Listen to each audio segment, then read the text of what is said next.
آج کی دنیا میں ہم اکثر اپنے اعمال اور فیصلوں کے بارے میں سوچتے ہیں، لیکن کبھی کبھی ہمیں یہ بھی سوچنا چاہیے کہ اللہ تعالیٰ ہماری زندگیوں اور ہمارے اعمال سے کس طرح محبت کرتا ہے۔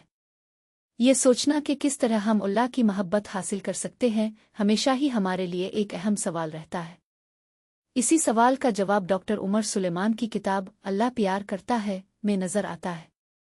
ڈاکٹر عمر سلیمان ایک امریکی مسلمان عالم دین ہیں جو اپنی مذہبی خدمات اور انی تعلیم کے لیے جانے جاتے ہیں۔ ان کی کتاب وہ اللہ پیار کرتا ہے ایک ایسی کتاب ہے جو ہمیں اللہ تعالیٰ کی محبت کے بارے میں سمجھنے میں مددگار ثابت ہوتی ہے۔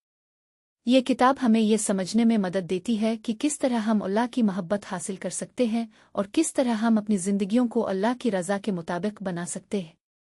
کتاب کے مرکزی خیال کو سمجھنے کے لیے ہمیں اس کہانی کا ایک جھلک دیکھنا ہوگا جس کے ذریعے ڈاکٹر عمر سلیمان نے یہ لیبرو لکھا ہے۔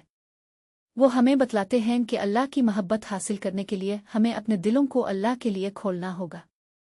ہمیں اللہ کی رضا کی تلاش میں اپنے اعمال اور عہدے کو اچھا بنانے کی کوشش کرنی چاہیے۔ یہ ہمیں دکھاتی ہے کہ کس طرح ہم اپنی زندگیوں کو ایک ایسے راستے پر لے جا سکتے ہیں جہاں ہم اللہ کی محبت اور اپنے اعمال کے ذریعے اللہ کی رضا حاصل کر سکتے ہیں۔ پہلا اہم سبق یہ ہے کہ ہمیں اپنے دلوں کو اللہ کے لیے کھولنا چاہیے۔ ہم اپنے دلوں کو اللہ کی محبت اور اپنے اعمال کے لیے کھولتے ہیں تو ہم اللہ کی محبت حاصل کر سکتے ہیں۔ دوسرا اہم سبق یہ ہے کہ ہمیں اپنے اعمال کو اچھا بنانے کی کوشش کرنی چاہیے۔ جب ہم اپنے اعمال کو اچھا بناتے ہیں تو ہم اللہ کی رضا حاصل کر سکتے ہیں۔ تیسرا اہم سبق یہ ہے کہ ہمیں اپنے نفس کو اللہ کی محبت کے لیے قربان کرنا چاہیے۔ جب ہم اپنے نفس کو اللہ کی محبت کے لیے قربان کرتے ہیں تو ہم اللہ کی رضا حاصل کر سکتے ہیں۔ کتاب اللہ پیار کرتا ہے ہمیں یہ سمجھنے میں مدد دیتی ہے کہ کس طرح ہم اللہ کی محبت حاصل کر سکتے ہیں اور کس طرح ہم اپنی زندگیوں کو اللہ کی رضا کے مطابق بنا سکتے ہیں۔ ڈاکٹر عمر سلیمان کی یہ کتاب ہمیں ایک نئے راستے پر لے جاتی ہے جہاں ہم اللہ کی محبت اور اپنے اعمال کے ذریعے اللہ کی رضا حاصل کر سکتے ہیں۔ آج ہی ہمارے دلوں کو اللہ کے لیے کھولیں اور اپنے اعمال کو اچھا بنانے کی کوشش کریں۔ جب ہم ایسا کرتے ہیں تو ہم اللہ کی محبت حاصل کر سکتے ہیں اور اپنی زندگیوں کو اللہ کی رضا کے مطابق بنا سکتے ہیں۔ یہ کتاب ہمیں مستقبل کی راہ دکھاتی ہے کہ کس طرح ہم اپنی زندگیوں کو اللہ کی رضا کے مطابق بنا سکتے ہیں۔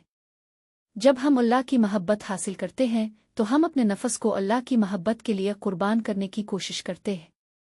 یہ ہمیں یہ سمجھنے میں مدد دیتی ہے کہ کس طرح ہم اپنے نفس کو اللہ کی محبت کے لیے قربان کر سکتے ہیں اور کس طرح ہم اپنی زندگیوں کو اللہ کی رضا کے مطابق بنا سکتے ہیں۔ کتاب اللہ پیار کرتا ہے ہمیں راہ کی تلاش میں مدد دیتی ہے۔ جب ہم اللہ کی محبت حاصل کرتے ہیں تو ہم اپنے نفس کو اللہ کی محبت کے لیے قربان کرنے کی کوشش کرتے ہیں۔ یہ ہمیں یہ سمجھنے میں مدد دیتی ہے کہ کس طرح ہم اپنے نفس کو اللہ کی محبت کے لیے قربان کر سکتے ہیں اور کس طرح ہم اپنی زندگیوں کو اللہ کی رضا کے مطابق بنا سکتے ہیں۔ جب ہم راہ کی راہی بنتے ہیں تو ہم اللہ کی محبت حاصل کرنے کی کوشش کرتے ہیں۔ یہ ہمیں یہ سمجھنے میں مدد دیتی ہے کہ کس طرح ہم اپنے نفس کو اللہ کی محبت کے لیے قربان کر سکتے ہیں اور کس طرح ہم اپنی زندگیوں کو اللہ کی رضا کے مطابق بنا سکتے ہیں۔ جب ہم ایسا کرتے ہیں تو ہم اللہ کی محبت حاصل کر سکتے ہیں اور اپنی زندگیوں کو اللہ کی رضا کے مطابق بنا سکتے ہیں۔ آخر میں ہم یہ سمجھتے ہیں کہ کتاب اللہ پیار کرتا ہے ہمیں اللہ کی محبت حاصل کرنے کی راہ دکھاتی ہے۔ جب ہم اپنے دلوں کو اللہ کے لیے کھولتے ہیں، اپنے اعمال کو اچھا بناتے ہیں اور اپنے نفس کو اللہ کی محبت کے لیے قربان کرتے ہیں تو ہم اللہ کی محبت حاصل کر سکتے ہیں اور اپنی زندگیوں کو اللہ کی رضا کے مطابق بنا سکتے ہیں۔ آج ہی ہمارے دلوں کو اللہ کے لیے کھولیں اور اپنے اعمال کو اچھا بنانے کی کوشش کریں۔ خاتمہ میں ہم یہ سمجھتے ہیں کہ کتاب اللہ پیار کرتا ہے ہمیں اللہ کی محبت حاصل کرنے کی راہ دکھاتی ہے۔ جب ہم اپنے دلوں کو اللہ کے لیے کھولتے ہیں، اپنے اعمال کو اچھا بناتے ہیں اور اپنے نفس کو اللہ کی محبت کے لیے قربان کرتے ہیں تو ہم اللہ کی محبت حاصل کر سکتے ہیں اور اپنی زندگیوں کو اللہ کی رضا کے مطابق بنا سکتے ہیں۔ یہ ہمیں ایک نئے راستے پر لے جاتی ہے جہاں ہم اللہ کی محبت اور اپنے اعمال کے ذریعے اللہ کی رضا حاصل کر سکتے ہیں۔